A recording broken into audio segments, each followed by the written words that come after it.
नमस्कार, स्वागत है आपका इंडिया न्यूज़ इन खबर में और मैं हूं मनोज कुमार। महाराष्ट्र की सियासत में अब आरएसएस की एंट्री हो गई है। देर से ही सही, लेकिन मोहन भागवत अब बिगड़ी बनाने में जुट गए हैं।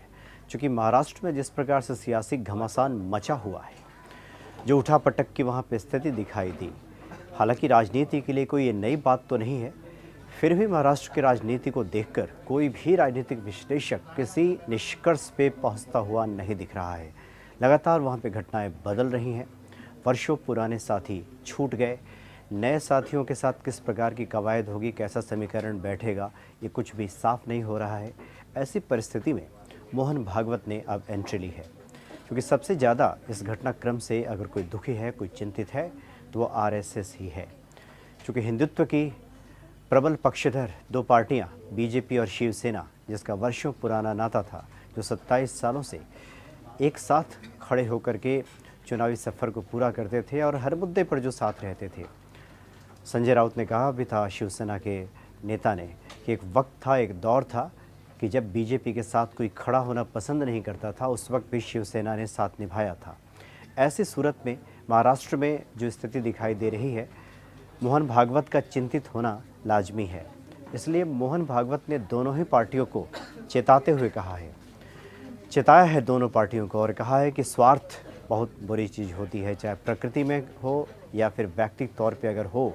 ये सभी जानते हैं कि स्वार्थ से सर्वनाश हो जाता है, वर्षों पुरानी दोस्ती ख़त्म हो जाती है, यारियां भूल जाती हैं और दुश्मनियां बढ़ जाती हैं। उस तरह की बात उन्होंने नागपुर में कही है। यानी उन्होंने साफ तौर पे कहा है कि दोनों ही पार्टियां स्वार्थ के वशीभूत हो रही हैं, बीजेपी भी और शिवसेना भी महाराष्ट्र में।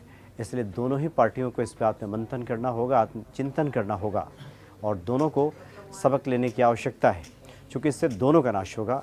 दोनों के लिए अच्छी स्थिति नहीं है, यह साफ किया है मोहन भागवत ने। तो जो पूरा राजनीतिक परिदृश्य महाराष्ट्र में दिखाई दे रहा है, बीच बीच में दोनों ही पार्टियों का दर्द भी छलकता है, और दोनों ही पार्टियां एक दूसरे के साथ हाथ मिलाने के लिए किसी प्रकार की आकुलता भी नहीं दिखा रही हैं। कहीं कोई कवायद, कहीं कोई प्रयास फिलहाल तो नहीं दिखाई दे रहा है। दोनों ही पार्टियों के संबंध विच्छेद हो गया है, सिर्फ पीड़ा दिखाई देती है। अभी संजय राउत ने कल ही कहा था, सामना में एक लेख लिखा, निशाना साधा बीजेपी पे, और कहा कि हमें निकालने की घोषणा करने वाले को शिवसेना का मर्म और एनडीए का कर्म धर्म नहीं पता। एनडीए के जन्म और प्रसव पीड़ा को शिवसेना ने अनुभव किया है। भारतीय जनता पार्टी के बगल में भी कोई खड़ा नहीं होना चाहता था। जब एनडीए की नींव रखी गई, तब आज के दलेश्वर गुदड़ी में भी नहीं रहे होंगे। जिसने एनडीए की स्थापना की, उसे ही बाहर निकालने की नींव की घोषणा कर दी गई।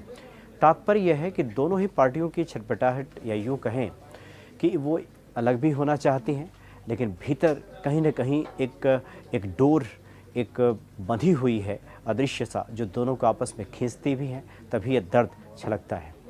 और ऐसे में मोहन भागवत ने जो बयान दिया है, उससे अब साफ तौर पे लग रहा है कि मोहन भागवत अब इस दिशा में काम करना शुरू करेंगे। क्योंकि महाराष्ट्र में अभी भी परिदृश्य साफ नहीं है। बीच बीच में ये बात आ रही है कि वहाँ पे 5 साल के लिए उद्धव ठाकरे मुख्यमंत्री बनेंगे, एनसीपी और कांग्रेस का एक एक डिप्टी सीएम होगा, 15, 14 और 13 के अनुपात में सीटों का बंटवारा होगा। मुख्यमंत्री के बाद जो मंत्रिमंडल में जो स्थिति होगी, इस तरह से होगी। लेकिन अभी भी तस्वीर वहाँ पे साफ नहीं है। लगातार अनिश्चितताओं का माहौल वहाँ पे बना हुआ है। कौन किधर जाएगा, किसकी सरकार बनेगी, किससे कौन मिलेगा, लगातार बयानबाजियों का दौर चल रहा है, अटकलों का दौर चल रहा है, और किसी भी निष्कर्ष पे पहुँचना किसी के लिए भी काफ़ी मुश्किल हो रहा है। ऐसे में मोहन भागवत ने अब कमान संभाल ली है, और दोनों पार्टियों को सार्वजनिक तौर पर ये सबके सामने नागपुर की रैली में उन्होंने चेताया और कहा कि स्वार्थ दोनों पार्टियों को कहीं का नहीं छोड़ेगा। इसलिए दोनों पार्टियों को सचेत हो जाने की आवश्यकता है, संभलने की आवश्यकता है।